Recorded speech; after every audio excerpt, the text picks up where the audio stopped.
તો સુરતમાં ધોધમાર વરસાદ વરસતા પાણી ભરાવાની આ સમસ્યા સામે આવી છે। ધમાકેદાર વરસાદ અને આ વરસાદથી ઉધના નવસારી રોડ પાણી થયું છે।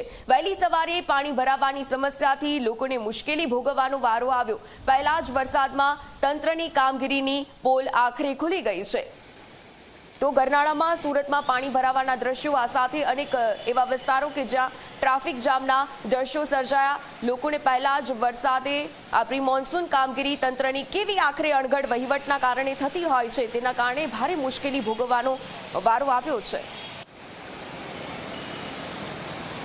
સુરત શહેરમાં મોડી રાત્રે મેઘરાજાએ ધમાકેદાર બેટિંગ કરી છે અને વહેલી સવારે પણ વરસાદ વરસી રહ્યો છે, પરંતુ શહેરના અલગ અલગ વિસ્તારમાં વરસાદી પાણી ભરાયા છે।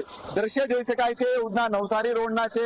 ઉધના નવસારી રોડ પર પાણી ભરાઈ જતા રાહદારીઓ સહિત વાહન ચાલકોને જે છે ભારે હાલાકી પડી રહી છે, વાહનો બંધ પડી રહ્યા છે। ત્યારે મહાનગરપાલિકાની પ્રી મોન્સૂન કામગીરીના જે રીતના દાવા કરવામાં આવતા હોય છે ત્યારે એ દાવા અહીં નિષ્ફળ સાબિત થઈ રહ્યા છે। આ દ્રશ્ય જોઈ શકાય છે ઉધના નવસારી રોડના છે, જે રીતના પાણી ભરાયા છે। લોકો જે રોડ શોધીને એક કિનારેથી પોતાના વાહનો લઈ જઈ રહ્યા છે અને ધીમી ગતિએ વાહનો ચલાવી રહ્યા છે પાણી ભરાવાના લીધે, અને ટ્રાફિક જામના પણ દ્રશ્ય જે છે અહીં સર્જાઈ રહ્યા છે। આ દ્રશ્ય છે ઉધના નવસારી રોડના હરિયન કોમ્પ્લેક્સ પાસેના 500 મીટર સુધી જે છે આ પાણી ભરાયા છે। આ સ્થિતિ જે છે ઉધના નવસારી રોડની અહીં જોવા મળી રહી છે અને વાહન ચાલકોને ફરી હેરાન થવાનો વારો જે છે અહીં આવ્યો છે, કારણ દર વર્ષે આ જ રીતના આ વિસ્તારમાં પાણી જે છે ભરાતા હોય છે અને લોકોને ભારે હાલાકી પડતી હોય છે। ત્યારે મહાનગરપાલિકા માત્ર દાવા જ કરતી હોય છે કે પ્રી મોન્સૂન કામગીરી કરવામાં આવી રહી છે। આ વર્ષે લોકોને કોઈ પણ રીતના હાલાકી જે છે પડે એ સ્થિતિ ન થશે, પરંતુ જોઈ શકાય છે પાણી ભરાઈ રહ્યા છે। એક યુવક છે, क्या कहोगे हर साल बारिश भर जाता है, कितनी मुश्किल है? बहुत मुश्किल है। देखो ना, पूरा गाड़ी बंद हो जा रहा है और यहाँ पर हम लोग सही से चल भी नहीं पा रहे। ऊपर से कपड़ा भी वो गंदा हो रहा है। अभी हमारे स्कूल में जाके हमें हाँ वो आगे गया, वो मतलब आगे लेके गया टो करके। लेकिन ये बारिश में यार कैसे करें हम लोग? ये पूरा कपड़ा गीला हो रखा है, ये इसकी वजह से पूरा मतलब अभी क्लास में भी बैठना है अब हमें।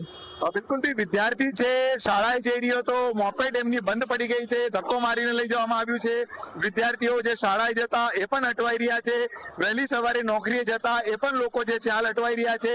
આ રીતના દ્રશ્ય જોઈ શકાય આ ઉધના નવસારી રોડના, અને સુરત મહાનગરપાલિકાના જે દાવા થતા હોય છે એ દાવા અહીં નિષ્ફળ સાબિત થઈ રહ્યા છે।